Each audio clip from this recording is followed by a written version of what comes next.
movies at last. Looks like it, Aunt Mattie. Huh. Hello, Dad. Hello, son. Well, daughter, how was the moving picture tonight? Lovely. Mice, that's what it was. Just a lot of mice. There wasn't anybody killed in the whole thing. No, well, then I'll stick to these. These don't talk. And that big cluck Norman Maine was in the picture tonight. Never does anything but kiss a lot of girls. Norman Maine is one of the best actors in pictures. You and your movies, that's all you think about. You shouldn't be allowed to go to them at all if you're asking me. Too bad I was so busy in the kitchen. I didn't hear anybody asking you. Hello, Granny. Hello, darling. Well, of course, no one ever listens to me. They do if they're within 10 miles of you. Gadding around picture shows. House all cluttered up with movie magazines. And the other day, I caught her talking to a horse with a Swedish accent. Sis, we're only young once, you know. Ah, Hollywood. You'd better be getting yourself a good husband and stop mooning about Hollywood. Do you know what she wants to do? She wants to go to Hollywood. I've known it all along. I've seen her making faces in the mirror and talking to herself. That's what comes of your movies. Why, what would you do if you did go to Hollywood? I'd be an actress. I would, I tell you. I've always known I could. Guys, wouldn't it be wonderful to have a movie star in the family? Oh, Miss Blodgett, may I have your autograph? You may not know it, Alec, but you're practically on your way to bed. Oh, Miss Blodgett, you're my favorite actress. Won't you tell me the secret of your success? Oh, let me alone. Why, Esther, what's come over you? I'll tell you what's come over her. She's just a silly little girl whose head has been turned by the movies. And the sooner she forgets the whole thing, the better off she'll be. Why will I be better off? What's wrong with wanting to get out and make something of myself? What do you do that's so much better? Just because you're satisfied to sit here all your lives, you think you can laugh at me. Well, someday you won't laugh at me. I'm going out and have a real life. I'm going to be somebody. You know, if it was spring, I'd say give her a good dose of sulfur and molasses. I thought I'd find you. Oh, stop that. Now, stop crying. That isn't going to do you a bit of good. Oh, I'm crying because Aunt Mattie and Alec make me so mad. Oh, Alec and Aunt Mattie. Fiddlesticks. They're not important. You're the only one that counts. Esther, everyone in this world who has ever dreamed about better things has been laughed at. Don't you know that? Oh, I suppose I do, but... But there's a difference between dreaming and doing. The dreamers just sit around and moon about how wonderful it would be if only things were different. And the years roll on and they grow old. And by they forget everything, even about their dreams. Oh, I don't want to be like that. I want to be somebody. Oh, yes. You want to be somebody. But you want it to be easy. Oh, you modern girls give me a pain. When I wanted something better, I came across those plains in a prairie schooner with your grandfather. Oh, everyone laughed at us as they did at all the other pioneers. They said this country would never be anything but a wilderness. We didn't believe that. We were going to make a new country. Besides, we wanted to see our dreams come true. Oh, Granny, it must have been wonderful. It was wonderful. But don't you think for one single minute that it was easy, Esther Blodgett. We burned in summer and we froze in winter. But we kept right on going and we didn't complain because we were doing what we wanted to do. Can you understand that? Yes, I can. Could you do it? Could you do it even if it broke your heart? Because remember, Esther, for every dream of yours you make come true, you'll pay the price in heartbreak. Oh, I know what I'm talking about.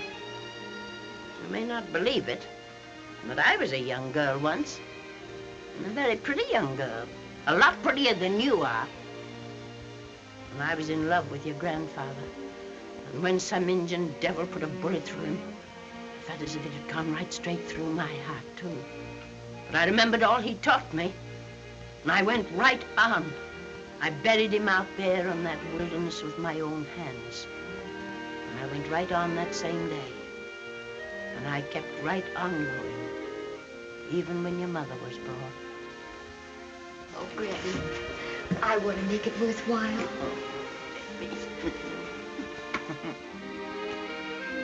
You know, Esther, there'll always be a wilderness to conquer. Maybe Hollywood's your wilderness now. From all I hear, it sounds like it. But if you've got one drop of my blood in your veins, you won't let Mattie or any of her kind break your heart. You'll go right out there and break it yourself. That's your right. Here. Oh, here. Stop that nonsense. Here. Take this and go to your Hollywood. Oh, I can't take your money. Well, why not? It's your savings. Well, I was only saving up for my funeral. Now I don't think I'm ever going to die. Oh, Granny, how can I ever thank you? By giving me your word of honor that you'll never tell a living soul where you got that money. I promise. Remember, if you do, I'll have you arrested for robbing me.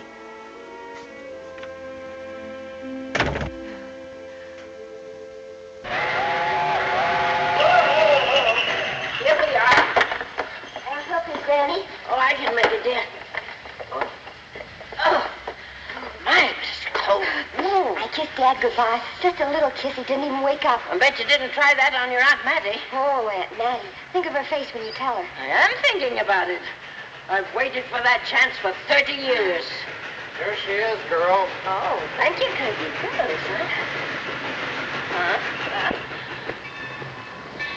Well, come on. Here's your prairie schooner.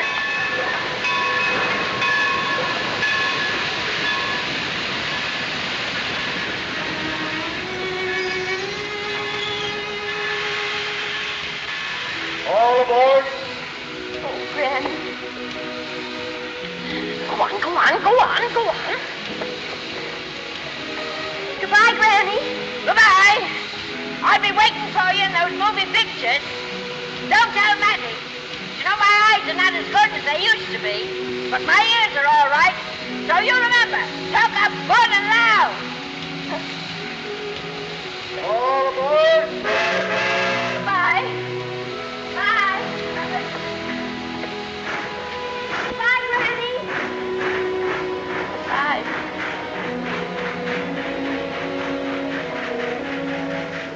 Do you want to go home now? I don't want to, but I will.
Good afternoon.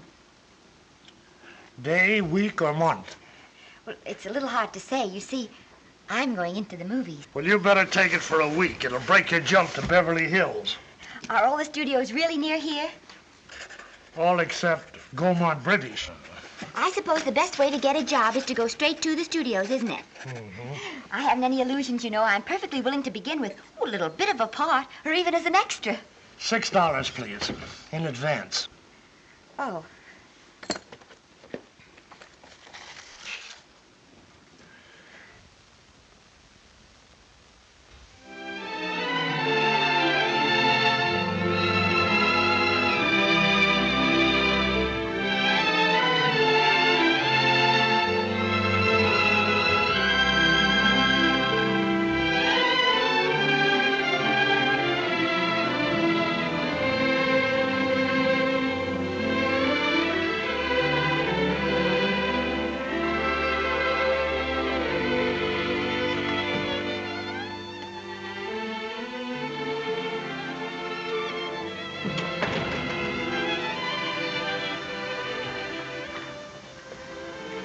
I beg your pardon. I'd like to register for extra work. How long have you been in Hollywood? Well, it's about a month now. We haven't put anyone on our books for over 2 years. Come here. I'd like to show you something.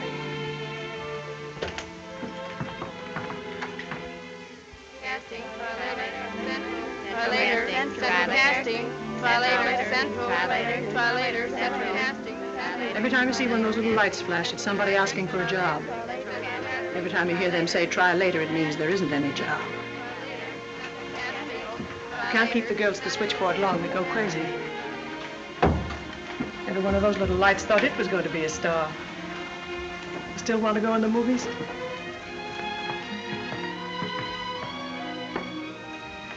You know what your chances are? 1 in 100,000.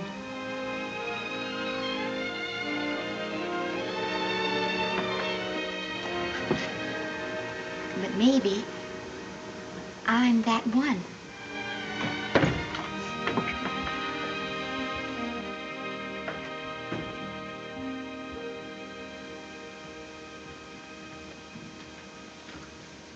Any phone calls for me, Mr. Randall? Oh, no. Jesse Lasky and Sammy Goldwyn must be writing letters instead. How's the luck today? There wasn't any. Maybe you don't go at it in the right way. Now, take Danny McGuire here. He knows the ropes. Don't you, Danny? Sure, I've had him around my neck for years. Huh? What? Oh, Miss Blodgett. Danny McGuire, our new tenant. How do you do? Mr. McGuire is a big director. Oh, are you really? Oh, could you possibly use me in a picture, Mr. McGuire? Of course, I haven't had much experience, but I don't think that really matters if you're willing. And Now I really listen, feel that... lady. In the first place, I'm not a director. I'm an assistant director. In the second place, if I had any jobs to give away, I'd confer one on myself. And in the third place, you should have stayed back home in the first place.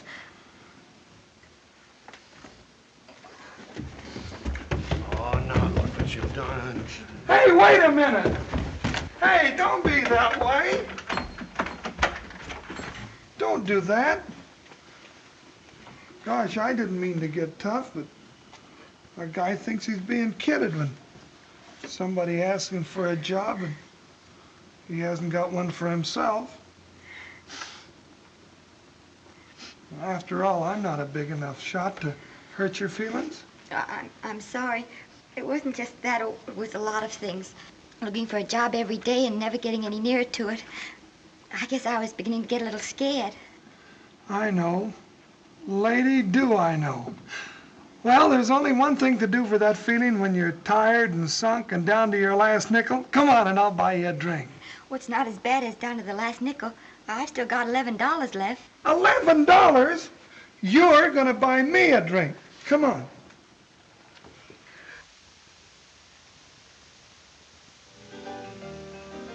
That's right, George. There's nothing like a little rum to take away that milk flavor.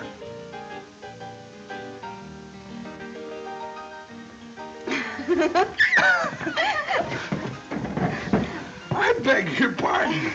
Certainly.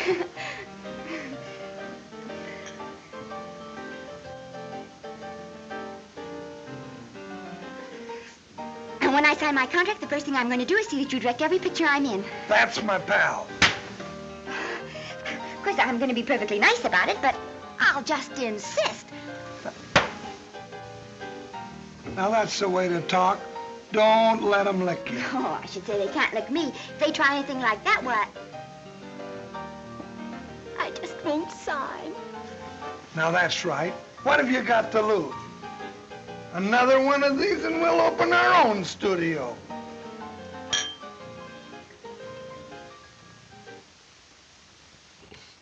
Bill rendered $24. Past due. Remit without further delay. Me.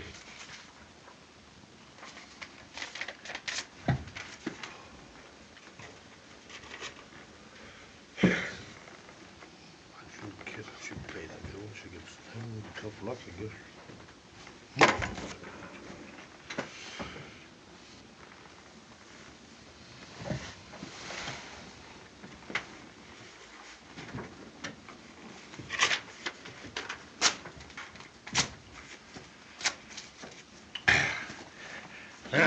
Fifth race. Fifth race. Tri-cap. Who's riding tri-cap?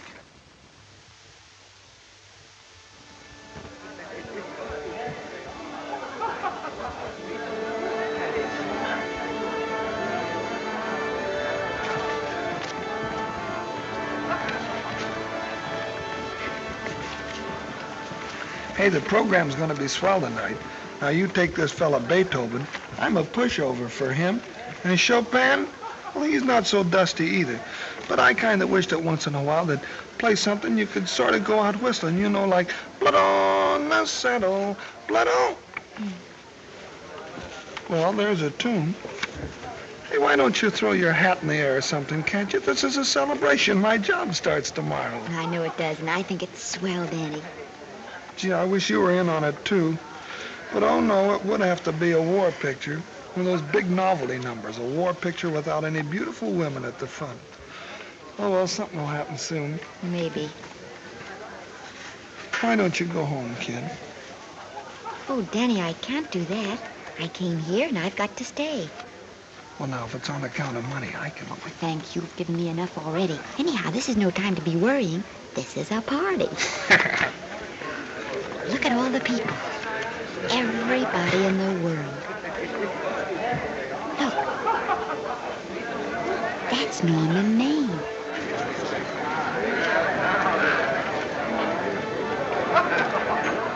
And he seems to have had that one extra cocktail.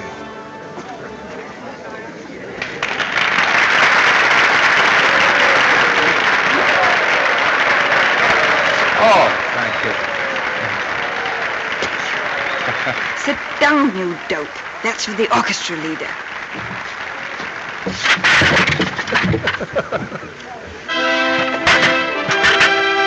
All right. Come on, Norman. Oh, Mr. Maine. Mr. Maine, put your arm around Miss Regis. Otto, this is The Hollywood Bowl. Oh, afraid of crowds. Go on, get out of here. What's the matter? You getting too big to bother with photographers? Don't want any pictures taken now. Oh, is that so? Well, supposing I take it anyway. If you do, I'll shove that brownie number 2 of yours down your throat. Thank you, Mr. Maine. Norman, stop it!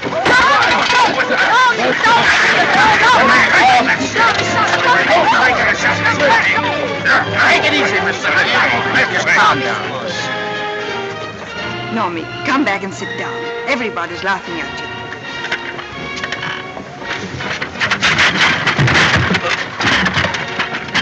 All right. Hi, Norman. Is he always like that? Well, I suppose he has to sleep sometime.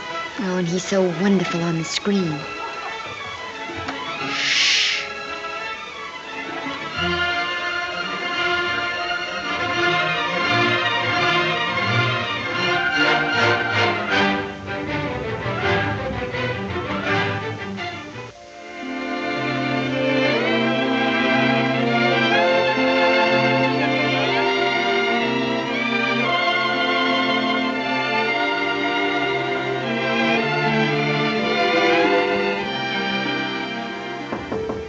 Come in.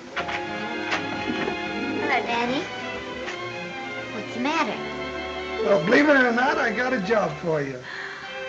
Danny, that's wonderful. When do I go to the studio? Well, you don't exactly go to the studio. Oh, it's on location. Well, it's not exactly on location. But of course, I haven't any makeup. Will you tell me what to get and sort of help me put it on? Well, you don't exactly need any makeup. You see, it's not really a picture job. It's being a waitress. Oh. Well, it's kind of a picture job if you look at it right. You said it was a waitress. Well, it's waitressing for Casey Burke, the big director over at our studio. He's giving a party tonight to kind of celebrate on account of finishing the picture, and he wanted me to get him an extra waitress, and it's $5. And I thought of you right away, Esther. That was awfully sweet of you, Danny. Well, there's going to be a lot of big people at Burke's house tonight, and I'll bet you there's any number of big directors, and if you're there, maybe they'll notice you. I could make them notice me. Sure you could, Esther. It's your chance. My chance. All right, Daddy, I'll do it. Oh, but I can't. I haven't got the right things to wear. To wear? Oh, here. Now, you don't think the wardrobe department's right next to my office for nothing, do you? A perfect fit.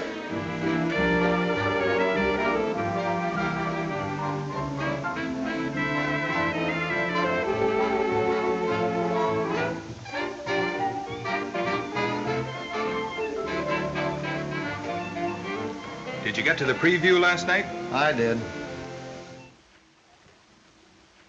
Would you like a little hors d'oeuvre? They are very nice. Oh, thanks. Well, what did you think of the picture? They should have saved it for Thanksgiving. What a turkey.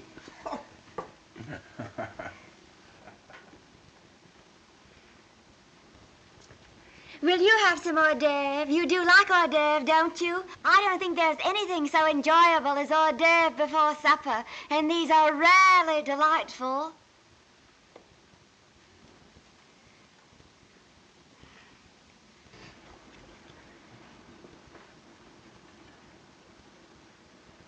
And at the finish, the kid turns around and sings the lullaby to its mother.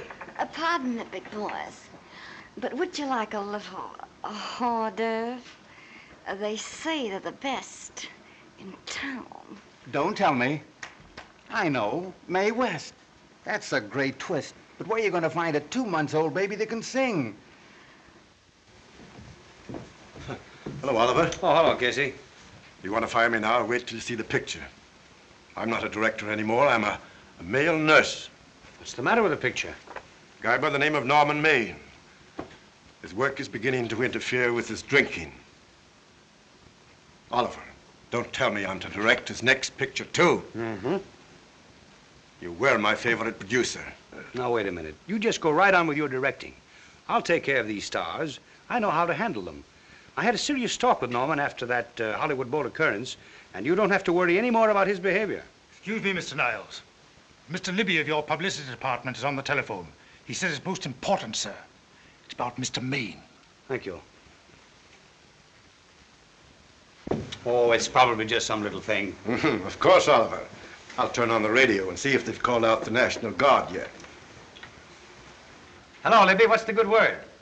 Mr. Norman Maine, America's Prince Charming, was apprehended driving an ambulance down Wilshire Boulevard with a siren going full blast.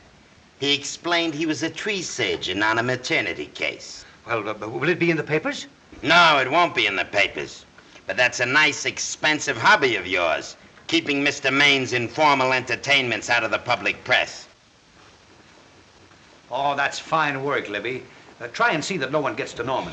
He's probably home sleeping it off. Oliver. Yeah. Why can't you forget those dopes at the studio for one night?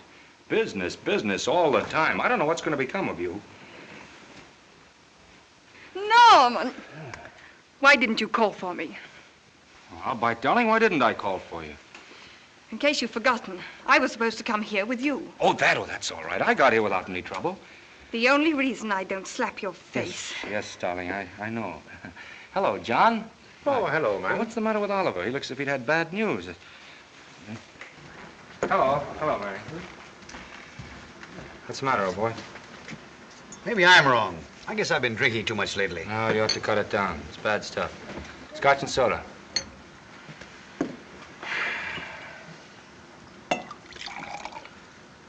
Come on. The word, you know, is pronounced when. Bad dialogue, Oliver. I'd rather not watch this. You know best. Soda. Thank you. Oh. Go ahead and say it. I've got it coming to me. Don't make it tougher on me, Norman. I don't want to stand here and preach, but take a look at my side of it. I'm trying to make pictures with you. I know. Costs are going up and the grosses are going down. No, it isn't that. I've made lots of money with you, and I can afford to take a loss. But I hate to see you going the way of so many others. Why don't you get Lloyd's to insure you against me? You can't get insurance against a man forgetting who he is. You're a great star, Norman, but there's nobody so big that he can afford to have people refuse to work with him. Who doesn't want to work with me? You... Quiet. Listen, I know plenty of people who do. Yes, and so do I. But your real friends can't stand seeing you start to fall apart. What do you mean by that? The first signs are always the same. Not being able to remember your lines. Cameraman struggling to cover your hangovers. And all because you have to have a good time. Every day and every night. Listen, I've warned you for a long time, Okay, Norman. Oliver, you're a swell guy. You won't lose any money on me. I'll promise you that. I'll be ready for the curtains when the time comes. When it does, here's my epitaph. And now I think I'll have a little drink. Scotch and soda.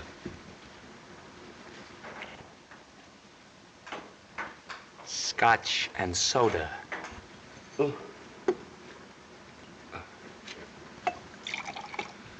Come on.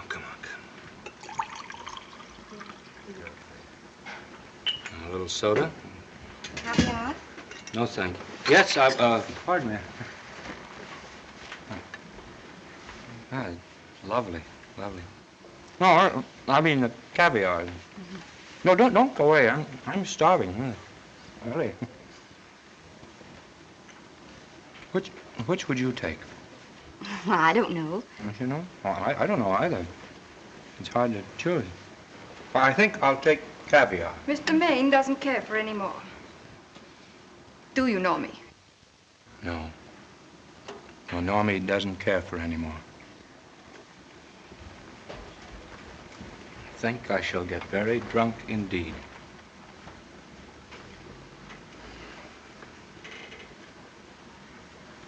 Scotch and soda.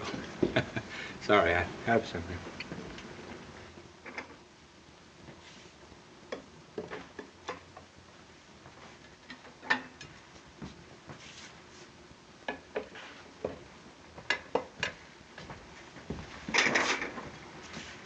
Oh. Mind if I help?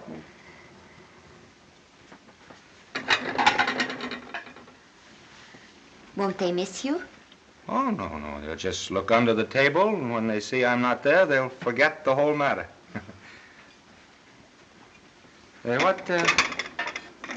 What's your name? Esther Blodgett. My name's Maine. I know. You do? Ah. What's so funny? I was just thinking about all your fans and how surprised they'd be to see you here helping me put plates away. Oh, they don't know my finer side.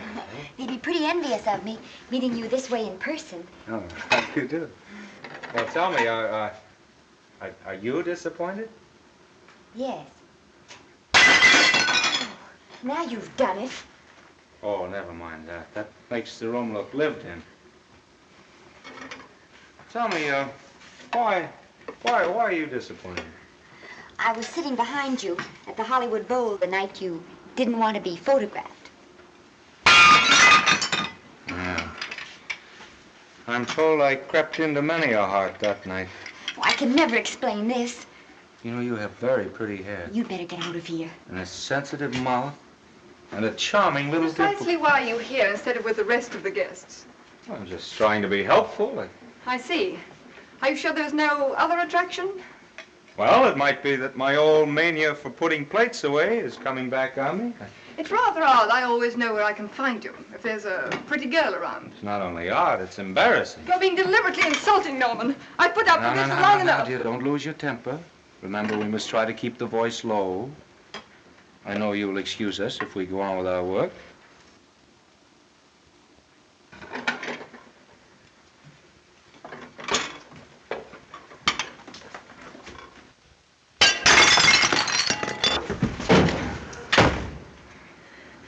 Now see what you've done.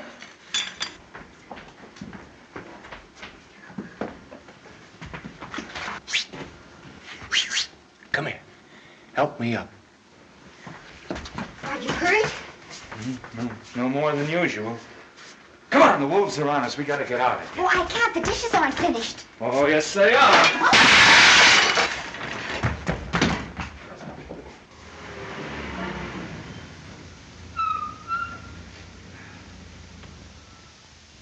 Well,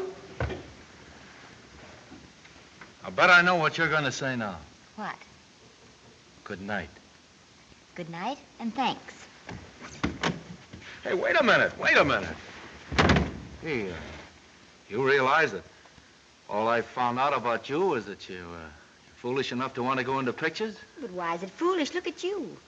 Yeah, that's what I mean. No, I'd rather like to go into this matter a little more thoroughly. Oh, that's awfully nice of you. So why don't we go on up to my place and talk it over? Oh, no. Thank you very much, but I really must say good night.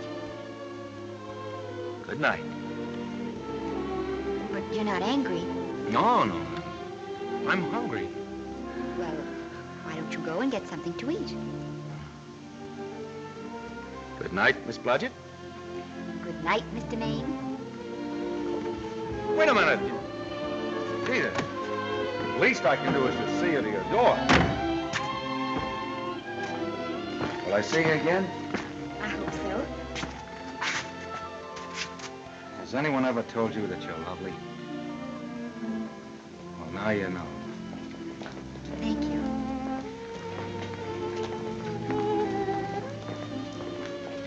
This is hard to say, but I want to say it anyway. You know, on the screen, in private life, you know. But whatever I do, I still respect lovely things. And you're lovely. You understand?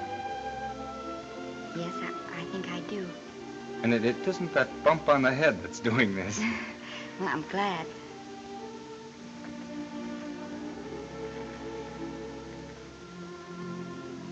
Good night. Good night.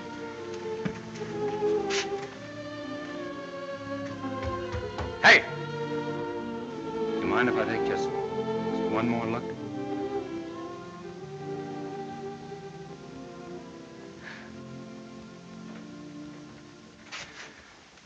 Go away. Quite impossible. I wouldn't even consider it. No.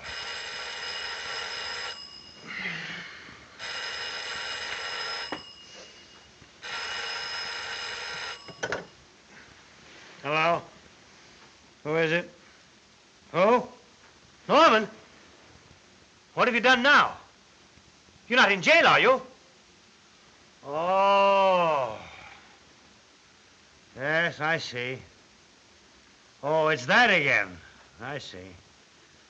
She's beautiful. Yeah, I know. You want me to give her a screen test? Yeah, certainly. She's got wonderful possibilities. Oh, you know she's got something. Well, you knew all the other ones had something, too. Oh, no. I tell you, Oliver, she's got that sincerity and honestness and sincerity and honestness that makes great actresses. Oliver, I am so sure of this girl that I want to take the test with her myself. Listen, Oliver, you've worked hard. You're entitled to a break. You get...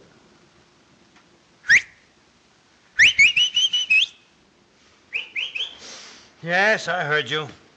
Anything. Yes. Yeah. Oliver, look, you try to get a little sleep now, old man. Right. All right, boy. Good night. That's wrong. Now tell us. No.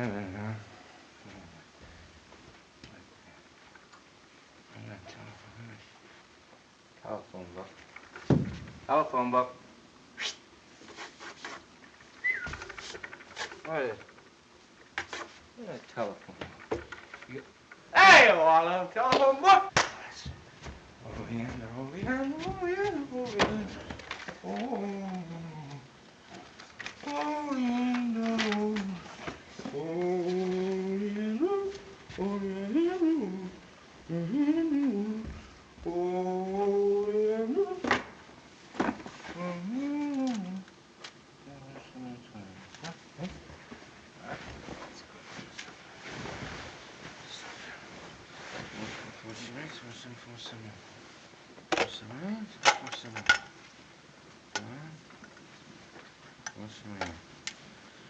Crestview, see?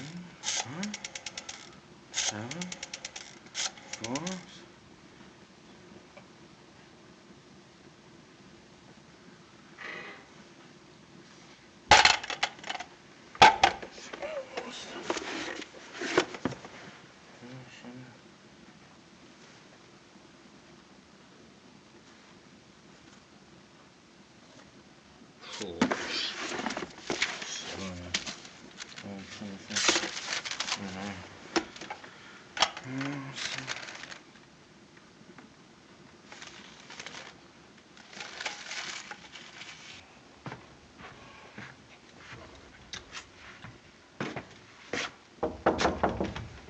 Yes?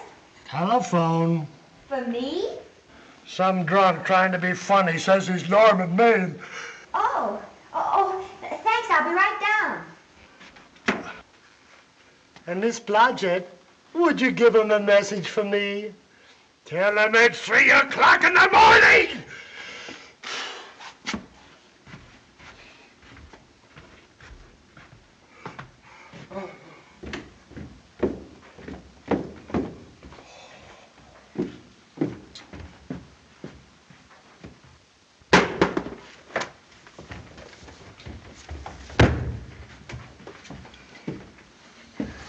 Hello?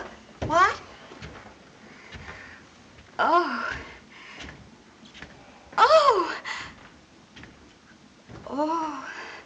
Oh, yes. I'll be there. Oh, thank you.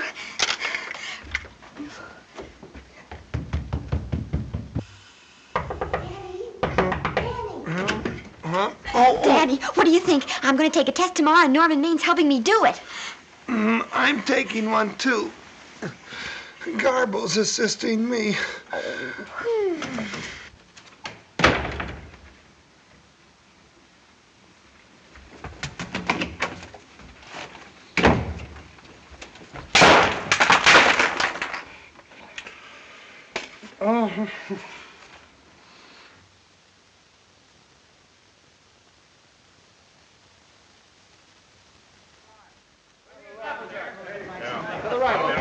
Move that gobo in.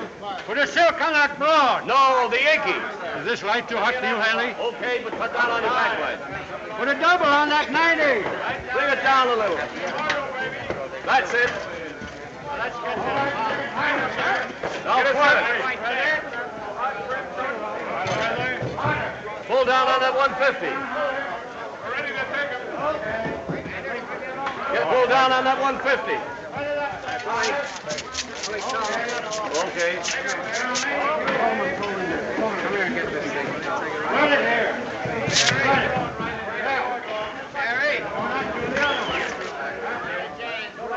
Bring me an apple box. Listen, gentlemen, please, if you don't mind.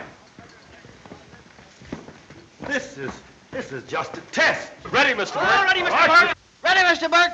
Ready now, Mr. Burke. All ready, Mr. Burke. We're ready now, Mr. Burke. All ready, Mr. Burke. We're ready, Mr. Burke. All right, let's take it. Quiet! Quiet! Quiet! Quiet! Quiet! Ready, Norman? Yep. You ready, Miss, what's your name? You'll soon know your name, Esther. The whole world's going to know it. But I'm so scared. Maybe I better not try it today. Oh, come on, now don't be foolish. They all had to go through this. Harlow, Lombard, Myrna Loy, and now Esther Blodgett. All right. I'm ready. This is the take. Roll 'em. Quiet. Hey!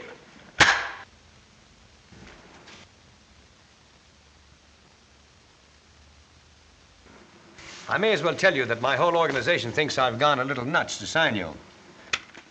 Well, maybe they're right. I've been nuts before. You see, all the experts seem to think that your type is a little mild for present-day taste. But I rather believe that tastes change, like eyebrows. And I think that also, like eyebrows, tastes are going back to the natural. You look like a nice girl. I think I'm going to like you. That's not important. I think the public will like you. That is important. Yes. I see what you mean. I mean, I know it is. Only don't think it's going to be easy. Nothing you really want is ever given away free. You have to pay for it. And usually with your heart. Someone else told me that once. But you still have to work it out for yourself. Oh, well, all this is just a long way of saying, I'm glad you're with us and good luck to you.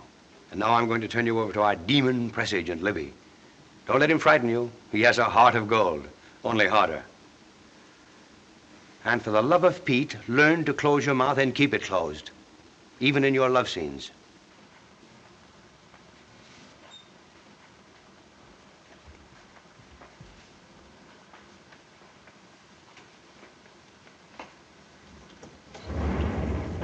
Are you a Russian? No, I was born in Fillmore, North Dakota. Oh, no. First saw light of day in a mountain cabin, a trapper's hut, high up in the Rockies. Go on. Well, I always wanted to be an actress. Dreamed of footlights as Lonely Kitty. Are you sure there's no Russian in your family? Positive. That's a shame. Well, what does your father do? He's a farmer. Social registerite father. Fed up with hypocrisies of 400, sought wilderness for consolation.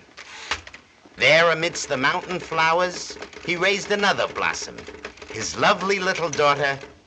What's your name? Esther Victoria Blodgett.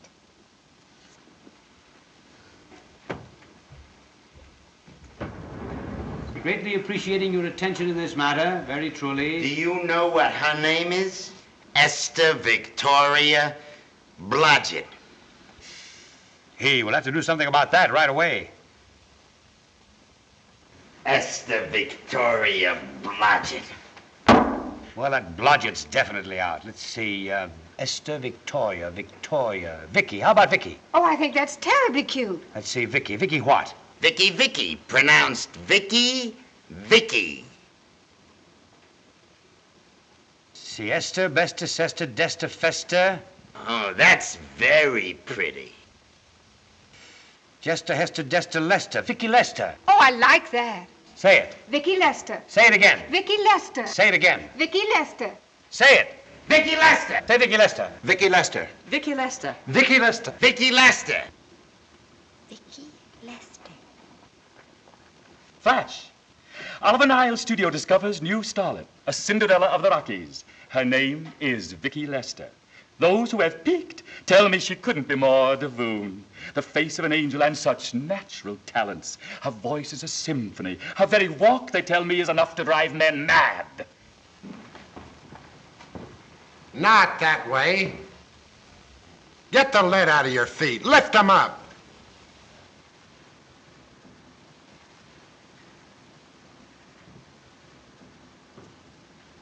That's better. It's terrible, but it's better. The quality of mercy is not strained. It droppeth as the gentle rain from heaven. Cease. Through the mouth, my child, through the mouth. The nose is for smelling roses. Proceed. Does she have to look surprised all the time?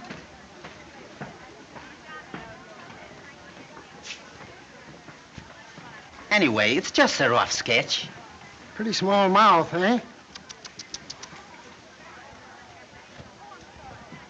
Oh, well. Give her that Crawford smear.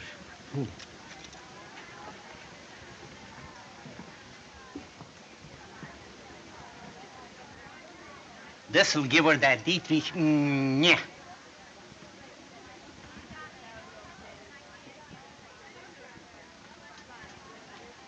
We're on the wrong track.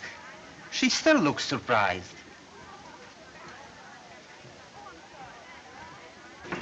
Listen, dress people. We're shooting on the set this morning, not in the commissary. Now, come on, snap into it. Acme Trucking Company? No, Mr. Smith is not in.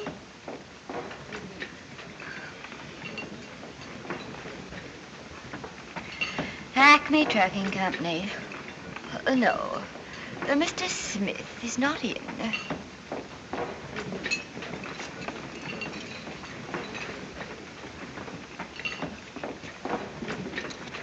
Good morning. What can I bring you, Mr. Maine? That just shows how long you've been here. Neighbor, bless you. How soon are you and I going to be married, huh? I don't know. You'll have to ask my mother.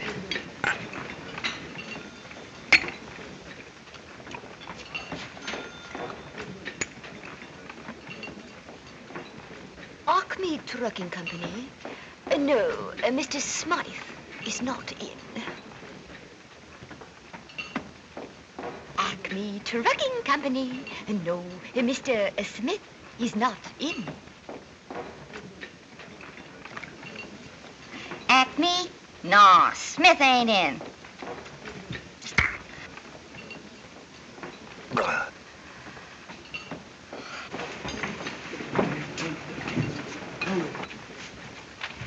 Acme Trucking Company? I'd like to speak to Mr. Smith, please. Mr. Smith is not... Oh, Norman. What's all this between you and Smith? I've got a part. It's only one line, but it's in the picture. Well, it's ambition that made you break that date with me last night. Well, I had to be here so early this morning, and So did I. I had to stay up all night to make it. you've started your picture, haven't you?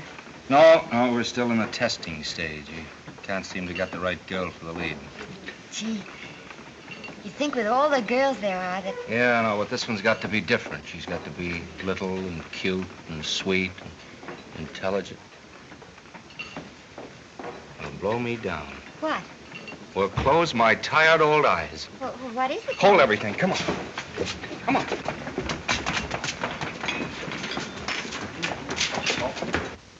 Had you been through the whole casting directory? I work day and night, Mr. Niles. And I'll work with her, Oliver. And I can be mean or nasty or anything you want, Mr. Niles. If she clicks, Oliver, you've got a star overnight.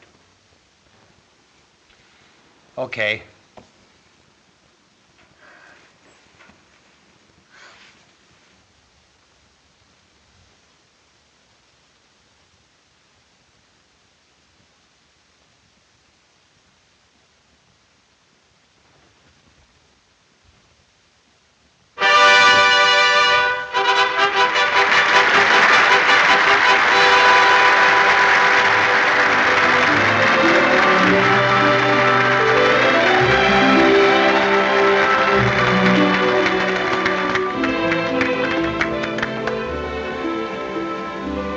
Wait till you hear them at the end of the picture.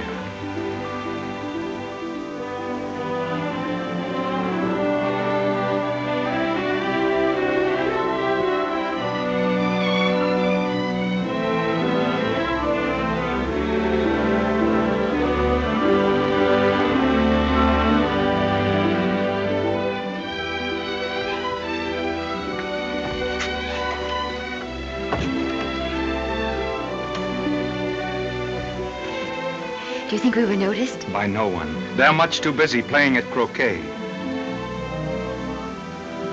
I've loved you all my life. But we only met 2 days ago. That's when my life began.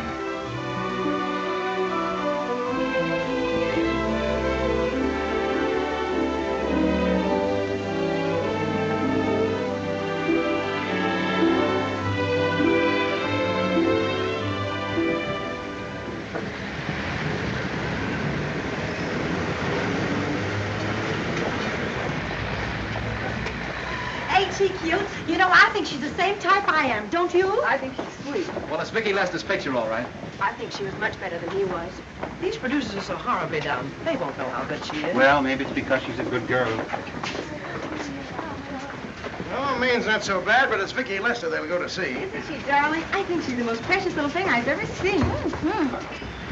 It's a knockout, Libby. You might mention that when you write your review. That Lester kid's a gold mine. Didn't you like Norman Maine? Was he in it?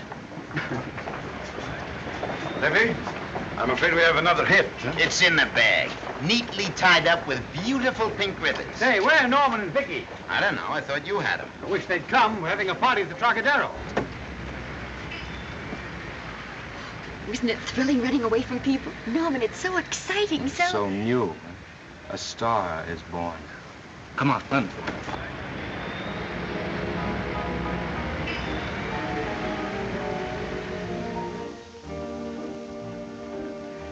It's wonderful, isn't it? A crazy quilt. It's a carpet that's spread for you. It's all yours from now on, you know? It's come, Esther. You're a success. You'll have everything in the world you want. I hope it'll make you happy. Hasn't it you? But then there was one thing I never had. Lots of times I told myself I'd found it, but I always knew I was lying. Still, I never stopped looking for it. Maybe it'll come. Well, I think it has come, Esther. I only wish it weren't too late. Oh, but it's not too late. So you can't throw away your life the way I've thrown away mine and have anything left that's good enough. No. You can. Norman, you can. You mustn't tell me that, Esther. I'm so afraid that I'll believe it.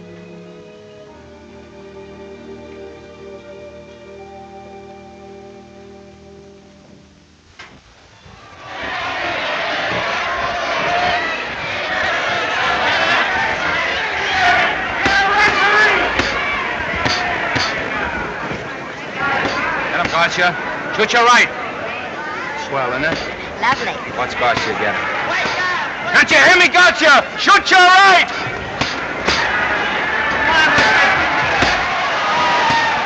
He's down! Garcia got him! Garcia got him! He did, didn't he? Yeah, but he'll be up, though. You like it? Sure I did. You like me? Sure I did. Ooh, that reminds me. Will you marry me? No, thank you. Come on, Garcia, finish him. Why won't you marry him? Wasn't that dependable? Hey, shoot your right! Throw away your money? Break him up in there. Break him up. Drink so much. Well, suppose I quit drinking. Yes? Come on, Garcia, shoot the right in there, the right! Suppose I save my money. Yes? There he goes, let him have it! Suppose I became absolutely dependable on all occasions. Yes?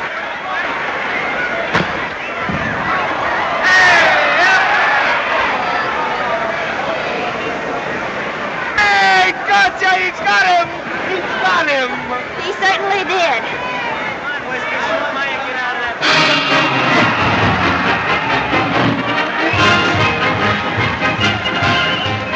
Gee, that was a beautiful fight.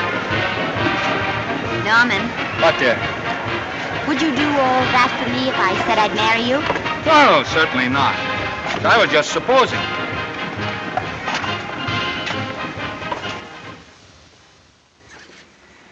We're going to be married. Guess I didn't read that line right. I'll try it again. We are going to be married. Both of us. Yeah, to each other. What do you think of that? Well, when? Where? Well, we thought we'd elope in the conventional manner. What's the matter? It's trying to decide whether it's good for the studio. Is it? It is. And bless you, my children. When's it going to happen? Oh, we thought we'd just sneak out sometime. We're not telling anyone but you. Listen to this. The screen's ideal romance blossomed into breathtaking reality today when Vicki Lester and Norman Maine, America's dream lovers, slipped quietly through the portals of holy matrimony. How does it sound? Horrible. But you see, we're going to elope. Sure you are. It'll be the biggest elopement this town ever saw. We'll get a tie-up with the Army. Have you escorted all the way down to Yuma by 20 of their new bombing planes. Is he going with us? Don't you think we can work this thing out better alone? No sense in bothering the happy couple with all the details. I'll see to it that you get a carbon copy of the whole layout. I can hardly wait. I'm sorry, we didn't realize that we were in the way. While you're settling the details, you don't mind if I take this woman out and buy her a ring, do you? Sure, go ahead. We want everything legal. That's a charming match. A nice girl like Vicki, and public nuisance #1. Now, wait a minute, Libby. Norman's all right. And if you'll pardon my pointing, Vicki's business is her own. It doesn't require any comments. I wasn't making any comments. I just said it was a rotten shame. Now, go ahead and plan the elopement. Oh, that elopement stuff is out. You can't get any scope in that. We're going to have a wedding. Well, we have it. Customary place, I believe, is a church. Nah, it's been done. This has got to be something big. The beach. I can visualize it. The bridesmaids in bathing suits. 20,000 Santa Monica school children spelling out the word love. It's a novelty, but is it big enough? Why not the city hall? A police escort of every motorcycle cop in town. Sirens screaming, confetti pouring out of buildings like the Lindbergh reception in New York, only on a big scale. What's the matter? Isn't it big enough? And now if any man can show just cause why these two may not be lawfully joined together, let him now speak, or else hereafter forever hold his peace. Do you, Alfred Henkel, take this woman as your lawful wedded wife? Will you love, comfort, honor, and keep her in sickness and health as long as you both shall live? I will. Do you, I beg your pardon. Do you, Esther Blodgett, take this man as your lawful wedded husband? Will you obey, serve, love, honor, and keep him in sickness and health as long as you both shall live? I will. Place the ring on her finger. Hurry, please. Now, by virtues of the power invested in me as Justice of the Peace of San Bardo Township, County of Los Angeles, I pronounce you man and wife.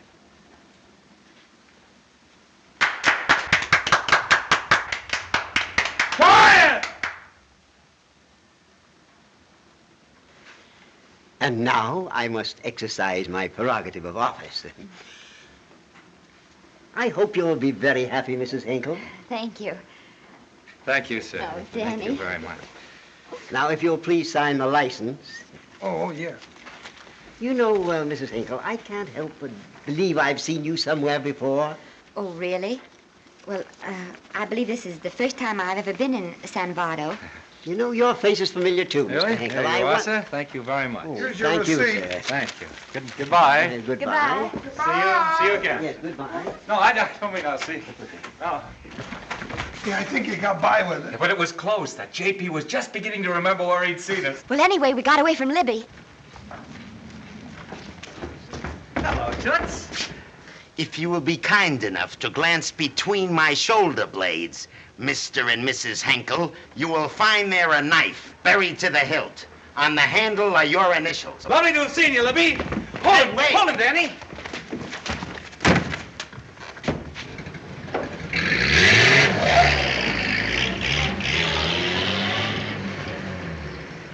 There go a couple of rats I raised from mice. Well, they got a right to get married, haven't they? I haven't got any right to double-cross the public, and I haven't done it yet.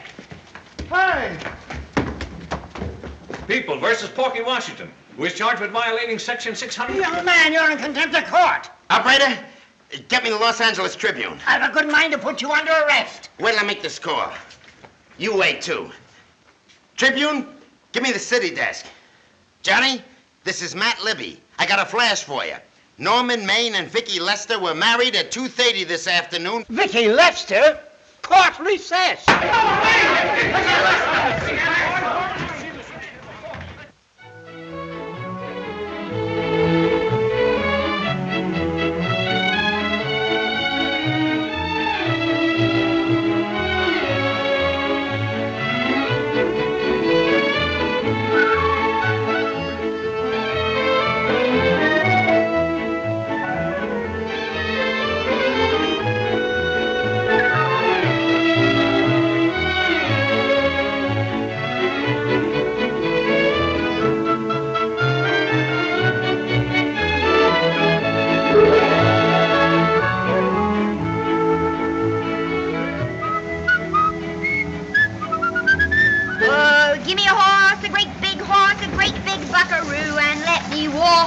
Wahoo! Wahoo!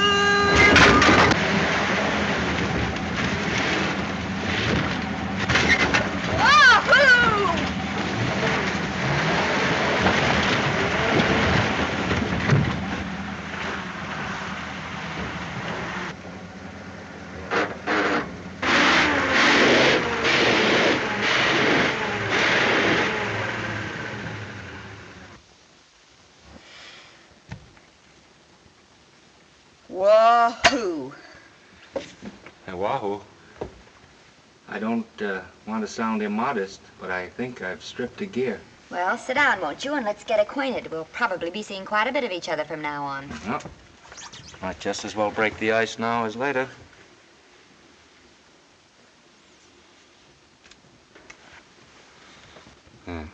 Now we're old friends. Say, have I got time for a shower before dinner? Plenty, if you can find the shower. I never can remember where that thing is. Does it pull out or slide under? Here, I think I can find it. Nope, it's the linen closet. Here it is. Nice work. Oh, half the time those things are just luck. I'll see if I can disinfect this steak.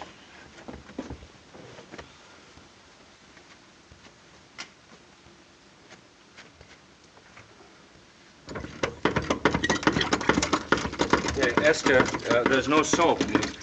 Here. Thank you. Oh, and Esther. Yes, dear? I'll need a washcloth. Oh. How are you fixed for cigarettes? And you know I never smoke underwater. Hey, what do I do to make this thing work? Pull that gadget at the top and pray for rain. Well, I can't reach it. I can't get my hands up. If you've gone in there with your arms down, you'll never get your bath. Unless you're a contortionist. Yeah, well, I'm not a contortionist, and don't throw that up to me now. You knew it when you married me. Will you close this door, please?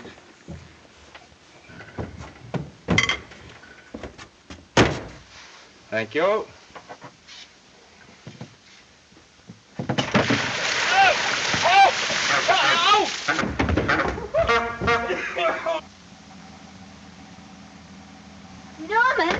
Norman, here comes the car. You got it? Huh? Here, quick. Quick what? Quick, go out and stop them and ask for help. Oh, I'll catch cold. Oh, you'll get warm again. Yeah, don't you? They'll recognize me. Now, if you keep your face down, go on. There may not be another car for weeks. Well, Howdy, partner. Howdy. Stuck? Yeah, how'd you guess it? Can you get us some help? Well, I reckon not. You know, it's a long way to town. We're pretty busy down at the place. Well, I got to get out of here. I've got my wife with me. Does she like the country? No, and we're short of food. There's a lot of game in them woods. You know, well, my wife can't shoot. Well, you're sure up against it. Sorry I can't do anything for you. Well, wait, listen, I'll be frank with you. I'm Norman Maine. Who? Norman Maine. Well, my name's Judd Baker. Glad to have met you. Well, so long. Hey, wait a minute. Listen, you don't... So you're Norman Maine.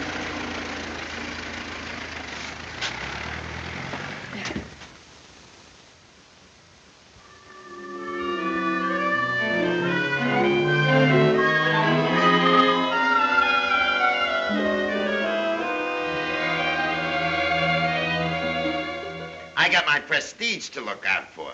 I'm supposed to be the best publicity man in the racket, and they laugh themselves sick when I even try to get a decent mention of Maine. Yes, I know how sensitive you are, Libby, and I don't like to see your feelings hurt. Thanks, boss. Now, Vicki, there's a dish for free space. But if Maine swam across the Pacific, the papers would keep it a secret. Well, the exhibitors don't like him, the critics don't like him, the public don't like him, and I don't like him. Who likes him?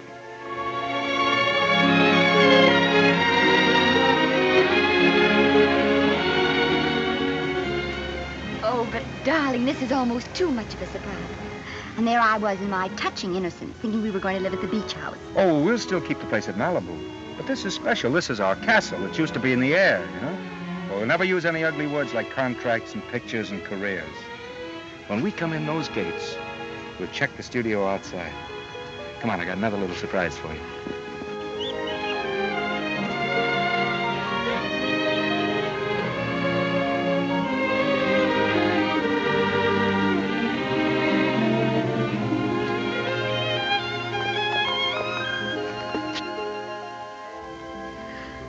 Norman, it's lovely. So are you lovely. The whole world's lovely. Hey, hold it!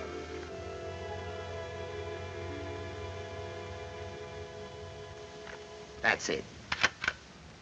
Caption: their honeymoon never ends. All right, let's get some pictures. Now, if the bride will sit here and the groom stand behind her, we'll have something unique. Now let's go after something different. You sit down and she'll stand up. Pretty radical, isn't it? Yeah, but in a nice way. Okay, Otto, fire. Caption: their honeymoon begins anew. Ah, the producer. Caption: their honeymoon ceases abruptly. Hello, Oliver, glad to see you. Oh, I'm glad you're back. Thank you. Vicky, how well you're looking. Hello, Oliver. Am I interrupting? Yes, thank you. Just want a couple more pictures. That's enough for both of them. What they're asking for is exclusives of Miss Lester. Alone. Oh, I see. Well, come on, Oliver, let you and me get exclusive. See you later, Vicky. Oh, don't worry, Otto. My camera smashing days are over. They ain't your only days that are over. Oh, hold that, Miss Lester. Gorgeous. Well, Oliver, how's the dividend situation? Very pleasant. I think we'll show $2 million on the next quarter. Oh, good. Smart move of mine to sell my stock, eh? Oh, well, when you need money, you need it. Well, some people save up for just such an event. You know, there's bound to be a rainy day occasionally. Yeah, but as a citizen of California, I've always refused to admit that. Yes, I know, but still it does rain. Well, anyway, you can thank me for some of those dividends of yours. Mm-hmm. Oh, can't you? Oh, sure, sure. That was a little too quick, Oliver. What's the matter? The Enchanted Hour was a smash hit, wasn't it? Well, it made Vicky a star overnight. Yes, it should have. What about me? Oh, let's talk about business at the office, Norman. Beautiful pool you have here. Beautiful. Oh, now let's talk about it here. Didn't they like me? Well, maybe the part wasn't just right. It was the best part of the year. Look, Oliver, you think I'm slipping? Can you take it? Yeah, go ahead. The tense is wrong. You're not slipping. You've slipped. Oh, my fan mail's still big. Norman. Fans will write to anybody for a photograph. It only costs 3 cents for a stamp, and that makes photographs cheaper than wallpaper. But every 25 cents they pay for a theater ticket buys them the right to be a critic. And your last few performances, Norman, have not pleased your critics. You remember I told you I'd be ready for the curtains when the time came? Here it is. Let's call off the contract, no hard feelings. We're not quitting, either of us. There's no explaining these things. We've all seen how the public turns. Maybe we can turn them back. I've got a swell script lined up for you. About Esther. If you think that I'm going to get in her way... Well, as a matter of fact, as it happens, there's no part in this story for her. I'd more or less planned to star her in a picture of her own, with that young Pemberton opposite her. He's coming along nicely. Good for young Pemberton. All right, Oliver. We'll make a try at it. Let's hope it's not too late.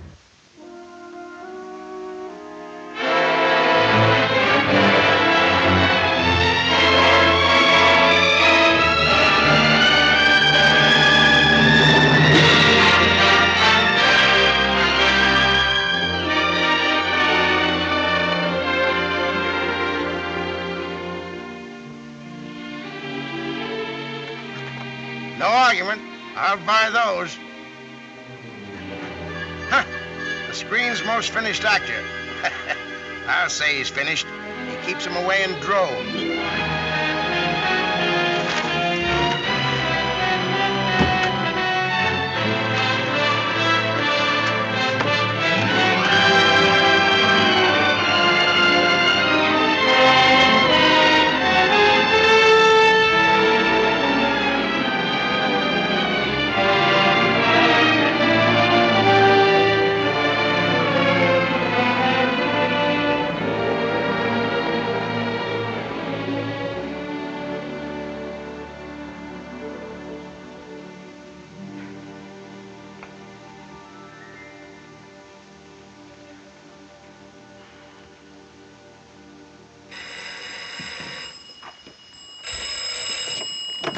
Hello? No, Miss Lester isn't home as yet. No, I'm not the butler. But I can take a message just as well as he can, honest. Oh, is that you, Norman? Swell. Listen, Norman, this is Artie Carver. Hiya, kid. Swell. Say, I hear you're through with Oliver Niles. Is that on the level? Oh, please, Artie. I'm not news anymore. Forget it. Say, what kind of a settlement did you make on your contract? Give me a figure so I can do a story on it. There was no money involved. We just called it quits. Okay, I'll fill in my own figure. Say, by the way, I've been trying to get an interview with Vicki for 2 weeks, but she's always busy. How about you giving an old pal a break by speaking to her for me? Sure, I'll ask her. Swell. So long.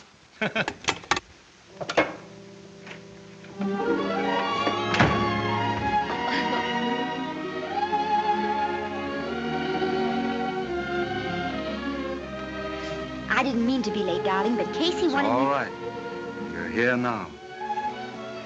What's new today? Nothing. Haven't been out of the house. Let's go somewhere tonight. No. You're tired. We'll stay in. I'm not tired, really. Oh, yes, you are. You've got a hard day ahead of you. Anyway, I see so little of you, I'd like to have you to myself.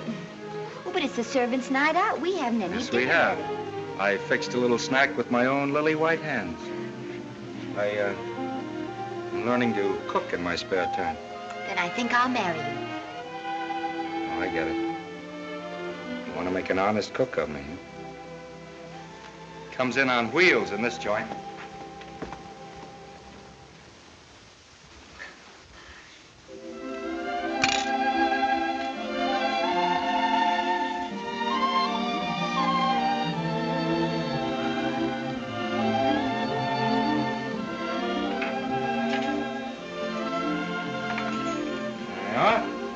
How's it look?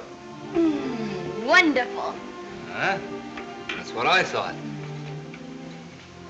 Now then, don't be formal, just pitch in. Yeah?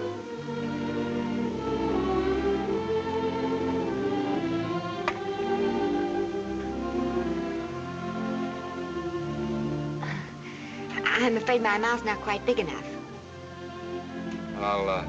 I'll measure it next time and make them to size. A little hard to lift, too. In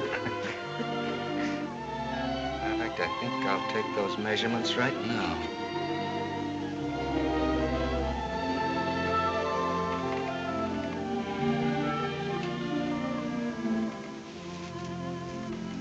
And that's what I wait for. All day. That's why I rush home without even changing my costume.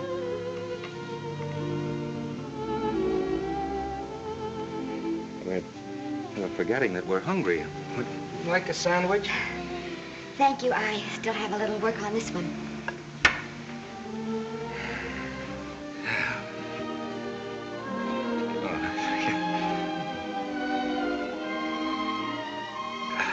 Norman, will you unhook my dress? I can't breathe.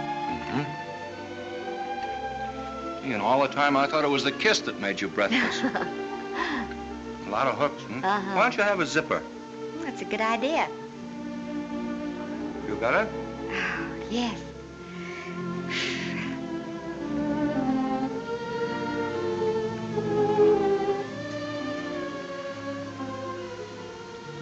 Don't look now, but I think that guy on your left is in love with you. I hope so.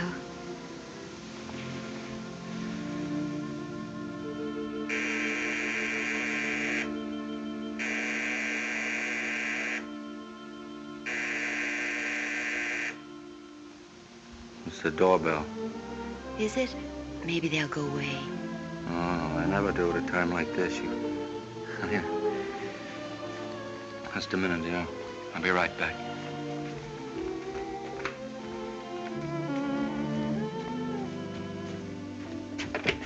Does Vicki Lester live here? Yes. I got a package for her. I'll sign for it. Who are you? I'm her husband. Oh, sure. Sign right here, Mr. Lester.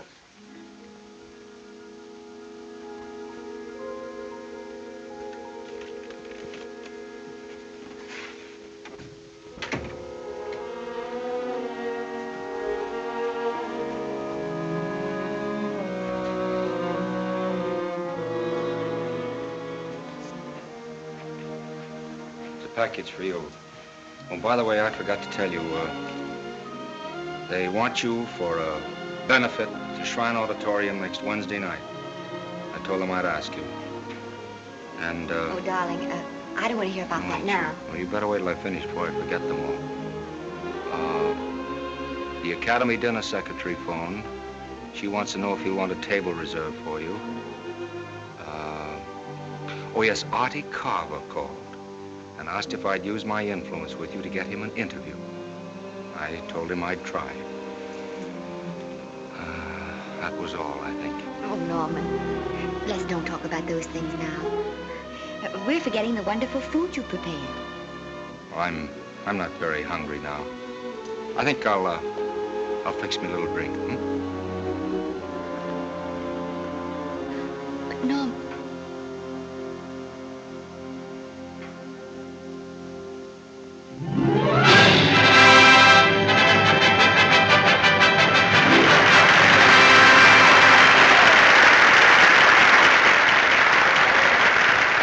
Norman would come. Now, stop worrying and think how nice that statuette is going to look on your mantelpiece. Do you suppose anything's happened to him? But of course not. He's just been held up in traffic.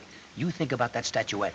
And now we arrive at the climax of the annual dinner of the Academy of Motion Picture Arts and Sciences, the highest award within our power to bestow. We have already applauded with our hearts as well as our hands, while awards have been given those gentlemen who during the past year have rendered distinguished service to the motion picture industry. We now pay honor to the ladies, or rather to one lady. We offer to her the Academy Award for the finest performance of the past year. She has already had the world's acclaim, but this is the tribute of her fellow workers, the men and women of this industry. It is not only my pleasure, but my privilege to present this award to the actress who created the unforgettable Anna in Dream Without End, Miss Vicki Lester.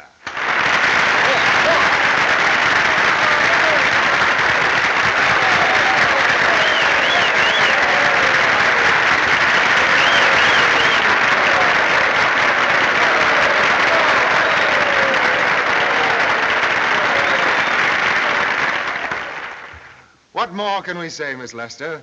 This says it all for us.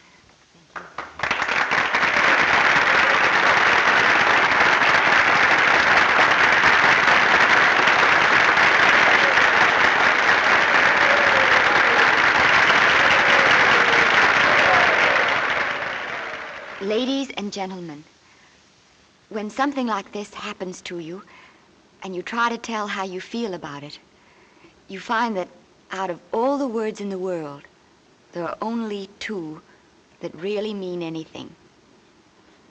Thank you. All I can do is to say them to you from my heart. All I can do is to keep on saying them. Hey, that's fine. Oh, this thing. That's a very pretty speech, my dear. Just a moment. Very pretty. You said the right thing. I want to be the very first one to congratulate you on that valuable little piece of bric-a-brac. Now I want to make a speech. Gentlemen of the Academy and fellow suckers, I got one of those once for a best performance. They don't mean a thing. People get them every year. What I want's a special award, something nobody else can get. I want a statue for the worst performance of the year. In fact, I want 3 statues for the 3 worst performances of the year, because I've earned them. And every single one of you that saw those last masterpieces of mine knows that I've earned them. Libby, start the music. What I'm here to find out is, do I get them or do I get them? Now answer, yes or no.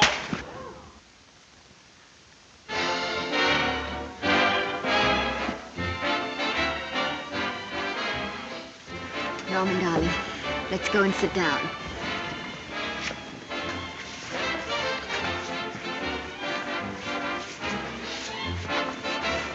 Come on, Norman, sit to that. Glad to see you, Norman. Hello, Norman.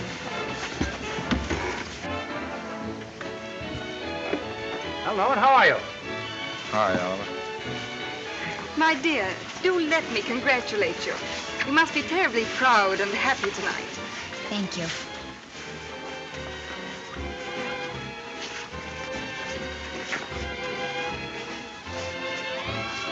Somebody give me a drink.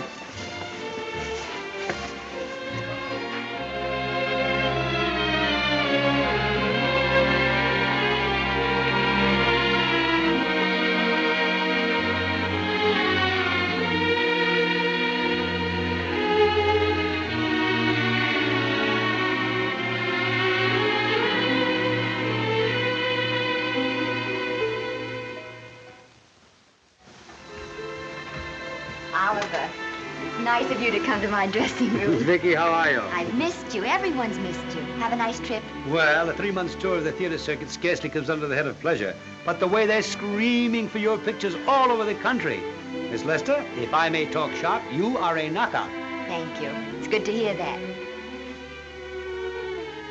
You've been crying. A little. How's Norman?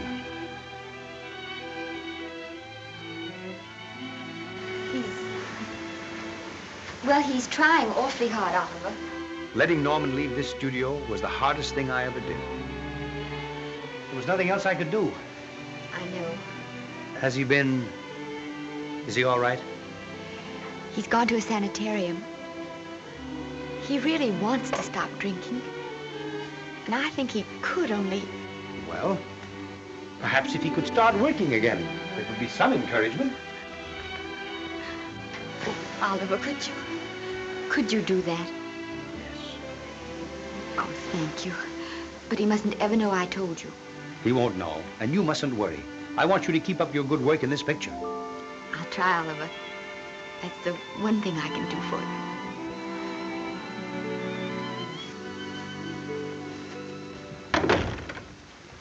If you'll just sit here, Mr. Niles, I'll have Mr. Maine brought down. Thank you. Brought down.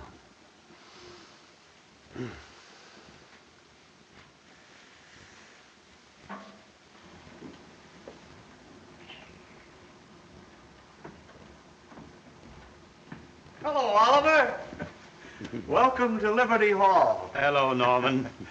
Well, no, Mr. Niles isn't slipping me a case of scotch, Cuddles. This is just a handshake. This is Cuddles, Oliver, my social secretary. We go everywhere together. How are you feeling, Norman? Fine. Getting along remarkably well, Cuddles tells me. He says you ought to see some of the boys. Let's sit down. Cuddles, we really don't need you. It's touching, isn't it? Can't bear to have me out of his sight. Are you comfortable here, Norman? Comfortable. It's positively luxurious. They even have iron bars in the windows to keep out the draft. How much longer are you going to be here? Oh, well, I'm really cured now. I'm just staying on for an extra week or two to get in good shape, you know. After all, there's no particular hurry to return to the cameras. That's what I wanted to talk to you about. I've got a script with a fine part for you in it. He's Oliver, that's great. That's great. Who plays opposite me? Well, it is not exactly the lead. Young Pemberton's doing that. But I tell you frankly, I consider your part better than the lead. Oh, I see. It's better than the lead. Well, of course, it isn't terribly long. But it's one of those parts that makes an impression on you. They'll be thinking about you all through the picture. Mm-hmm. Well, the thing is, Oliver, I'm pretty well set at another studio. I'm not at liberty at the moment to tell you which one. You know yourself how those things are. Of course. But it's a big picture. He's one of the biggest of the year. Mm-hmm. And the part. Every actor in Hollywood would give his teeth to play it. See. Well, that's fine, Norman. Naturally, that will tie you up for a while. But we won't get to this picture for some time. And perhaps, if you want to consider it for later on, well, we'll be... I'll tell you, Oliver, you'd better not count on me. See, I've got several pictures lined up after this one. Then they're talking to me about England. You know, they're doing some very interesting things over there, you know. Mm-hmm. Hey. And what is it, Cuddle? Speak right out. We all love you. Your dinner. Oh, yeah, we dine at 5:30 here. Makes the nights longer. Well, goodbye, Norman. I'm glad to see you getting along so well. I'll be out in no time. I'll have to introduce myself all over to a lot of people. They won't know me when I'm not drinking. Goodbye. Goodbye, Norman. Thanks for dropping in. That's fine. Yeah. Well, Cuddles? Alone at last, eh?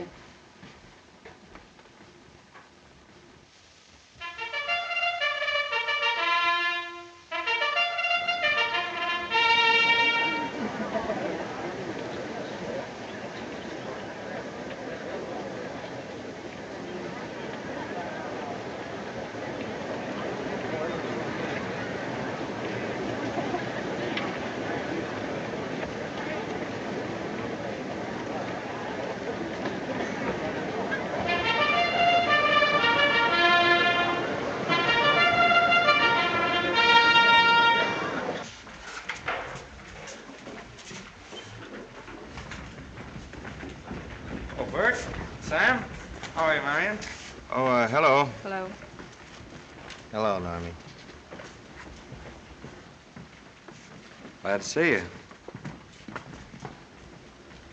How I hate to run into these has-beens. They give me the creeps. Me too. He was good while he had it. And he had it quite a while. Hello. Hello, Mr. Maine. I haven't seen you in a long time. Oh, I've been resting. It's ginger ale, please. Ginger ale and what? Ginger ale and ginger ale. A new leaf? A whole new book. Thank you. Scotch straight. Hello, Libby. Why, it's Mr. America of yesteryear. Do they let you wander about now without a keeper? Oh, sure. I'm a trustee now. Didn't expect to find you at Santa Anita. What do they do with the actors while you're away? Oh, they cut them into slices and fry them with eggs.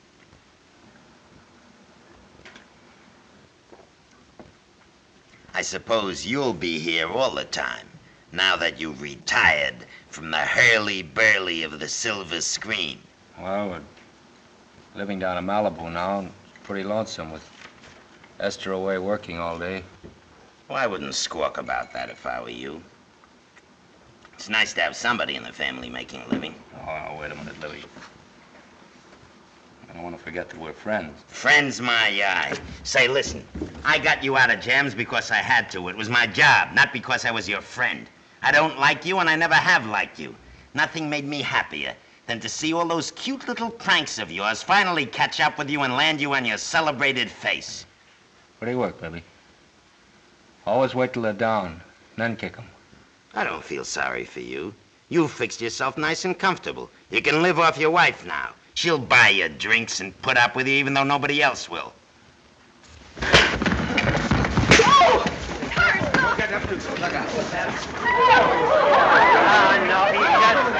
drunk again. Yeah, come on, Trust. Hey, wait a minute. Come on outside for you wise guy. I'm Norman Maine. Well, that's not my fault. Oh, don't bother to toss him out. He's harmless. All right, Mr. Libby, if you say so. Sure, let him go. What can he do? He can't fight any better than he can act. It's Norman Maine. Oh, you drunk again? Why, he's been drunk for years.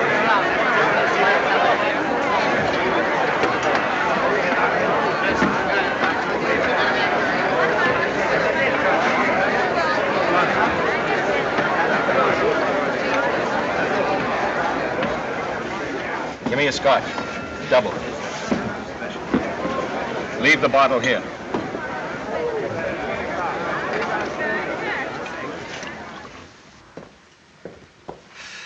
Vicki, you'll be ill. Why don't you try to get a little sleep? But he's been gone 4 days and not a word.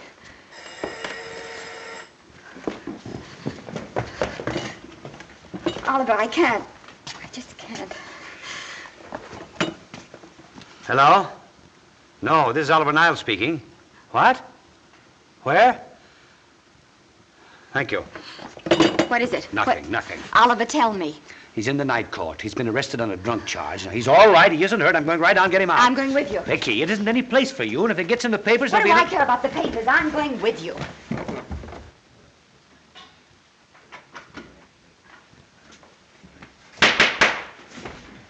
Division 30, Municipal Court, County, Los Angeles, now in session. The Honorable Judge J. Barris presiding. Be seated, please. Were you able to do anything? The judge wouldn't even see me. Ready, Your Honor.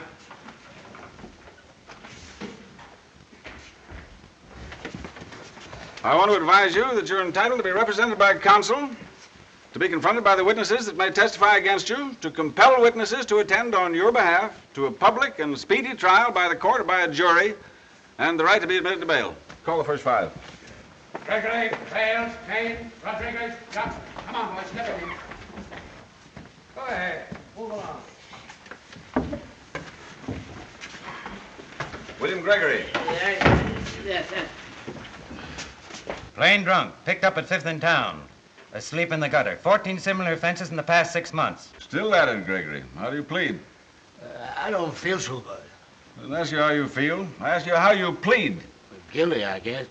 When did you get out the last time? Just before Christmas. Well, I'm sorry you'll have to miss New Year's, but you'll be out in time for Washington's birthday, 60 days. Milton Rails. Plain drunk, picked up on Brooklyn Avenue, given treatment at receiving hospital, then removed to jail. How old are you, Rails? 17, sir. Did you take a good look at those men in the cell with you last night? Yes, sir. And have you taken a good look at yourself this morning? No, sir. Well, I suggest that you do. $5 or 2 days. Sentence suspended. Oh, Judge, Alfred Henkel, more commonly known as Norman Maine. Drunk and disorderly. Cracked car into tree at Sunset and Coronado. Evidently been drinking for days. Resisted arrest and injured one of the arresting officers. How do you plead? Guilty. You're Norman Maine, the actor, aren't you? You've come pretty low, haven't you? There isn't a man here who's had the advantages you've had. Look what you've done with them. You're nothing but an irresponsible drunk, driving about the streets with the power to inflict death or injury on innocent people. I think we'd better deny you that power for a while. 90 days in the city jail. Please wait.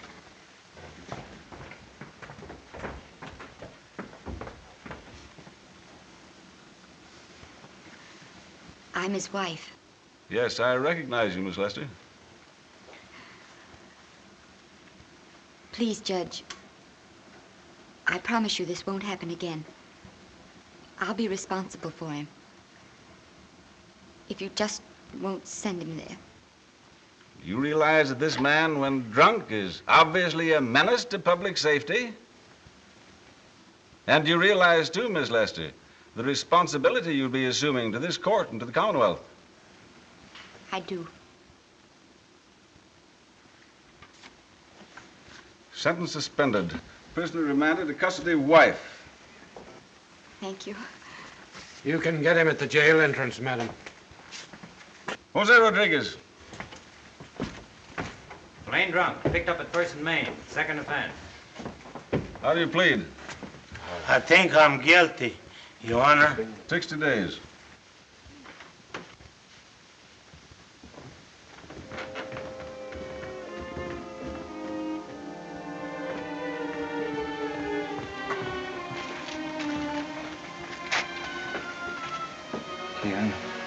I'm so tired. Hold it, Mr. Maine, for picture. Oh, no. What about a statement for the press? Oh, no, please.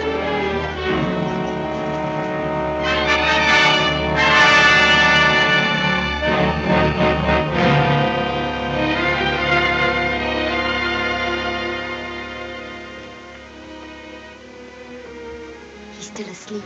He's been asleep nearly all day. That's the best thing for him. It's awful to see this happen to someone you love. And know in your heart that it can't get any better.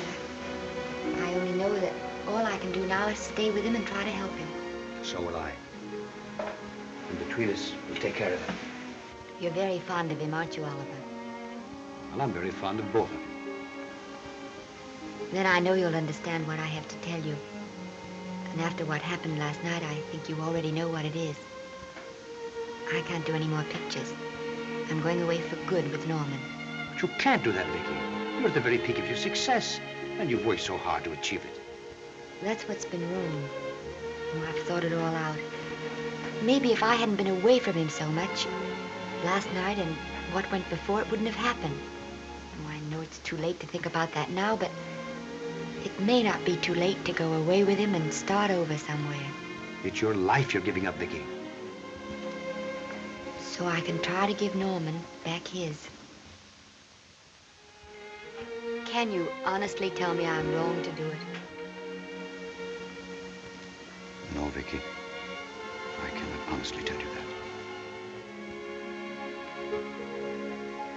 Then there'll be no more Vicki Lester.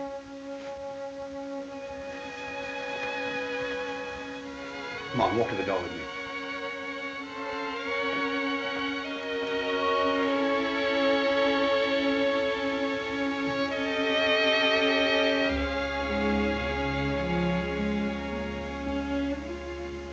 Goodbye, Vicki Lester. You were a grand girl. Good luck, Mrs. Norman Maine.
Darling, this is Maine coming in to apologize again. I'm sorry, dear, but it isn't you. What other troubles have you got? None. I was just playing a scene with myself. Now look, I'm just coming out of the jitters and you're just going into them. This is a swell household. Isn't it? I'll tell you what we'll do. I'll promise to brace up if you'll go on the wagon. I guess I have been drinking too much. You know what I'm going to do? I'm going to be an athlete. You mean with great big muscles and everything? Well, roughly speaking. Going to join the YMCA? It costs too much. And I'm going wading out in our front yard. Now? Sure. Would you like me to go with you? Sure, if you'd like to. No, me. I don't think I will. It might spoil this beautiful natural wave. Yeah, I guess that's right. But, darling, look, could you have a hot toddy, some hot soup for me when I come back? Some hot soup? Yeah, and I'll make some of those nice sandwiches. Normie, do you have to?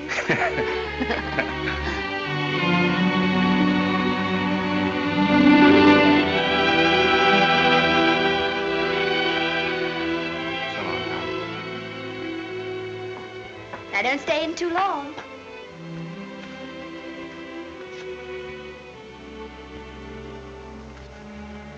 Hey!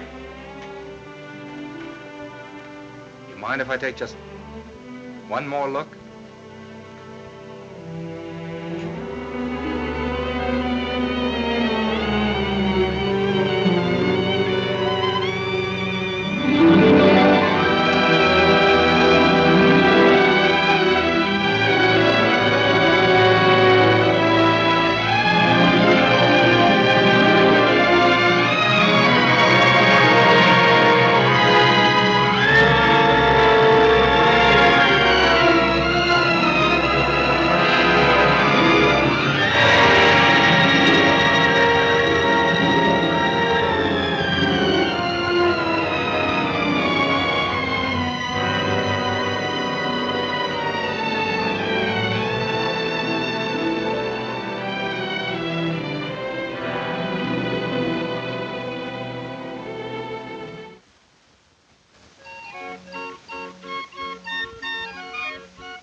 first drink of water he had in 20 years.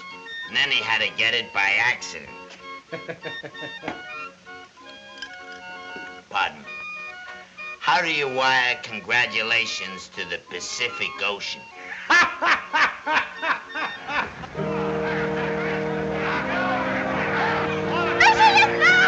Oh, you can't see her face. Hello, Vicki.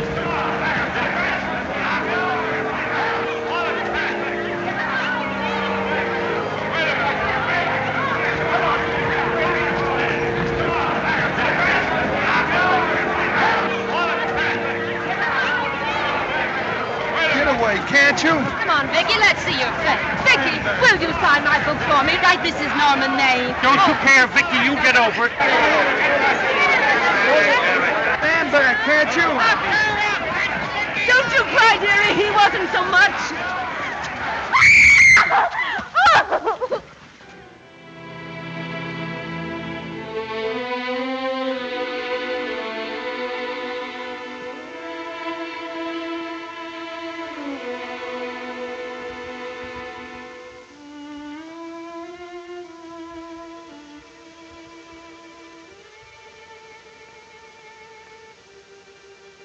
Do you mind if I take just one more look?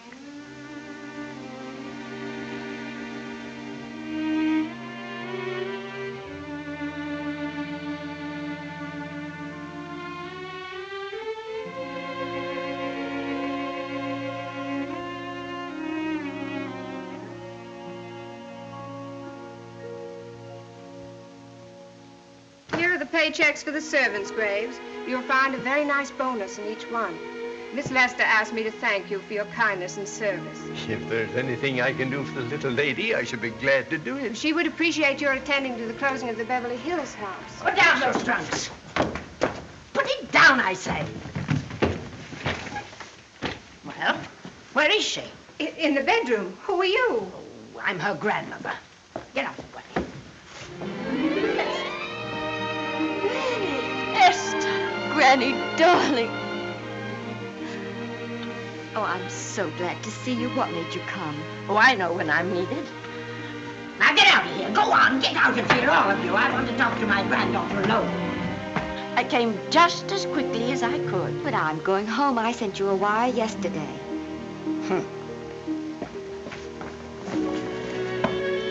Sit down. Is it true that you're going to quit the movies? I never want to hear them again.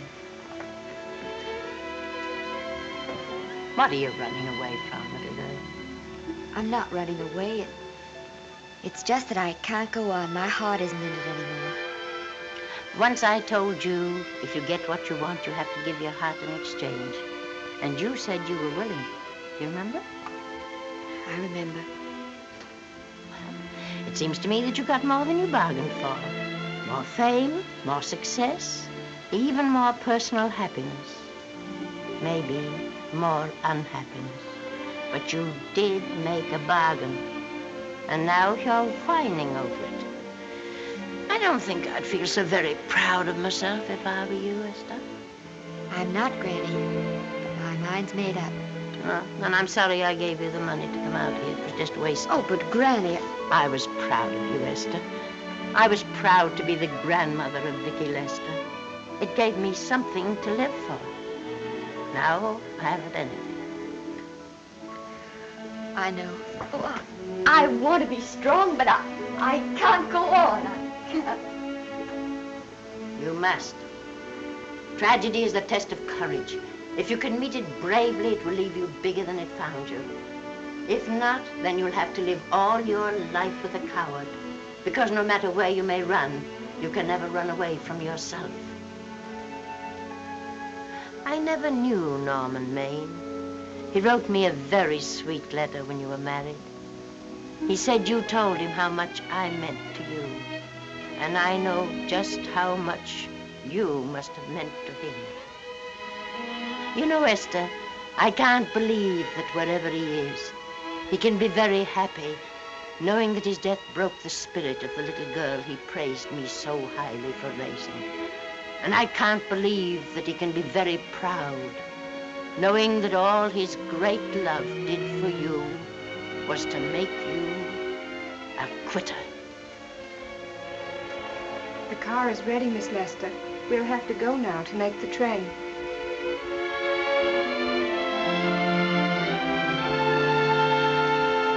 Put the car back in the garage.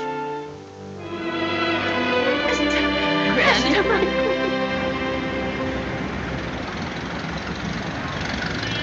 The entire picture industry has come to the Chinese theater for this opening tonight. It has come to pay tribute to a great star on her long-awaited return to the screen in what has been called her greatest performance. It has come to pay tribute to the girl herself. The girl who has won the heart of Hollywood. The girl who has won the heart of the world. Miss Vicki Lester. And if I'm not mistaken, Miss Lester's car has just driven up.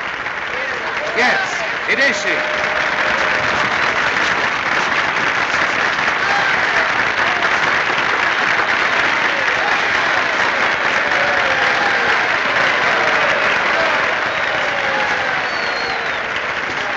I hope this doesn't scare you too much. I scare very slowly, young man. Big smile, folks, please.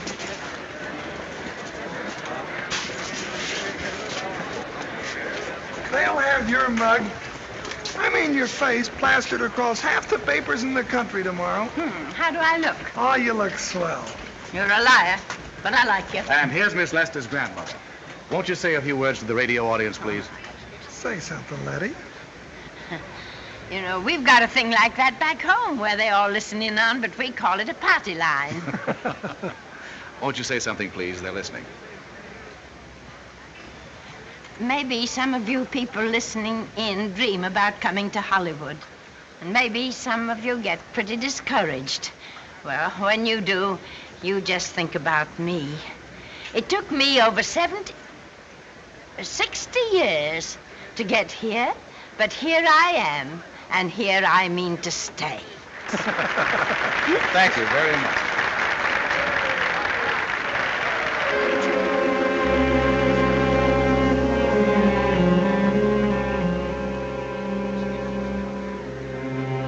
Miss Lester. This microphone is on an international hookup. Throughout the world, your fans are hoping that you'll say a few words to them.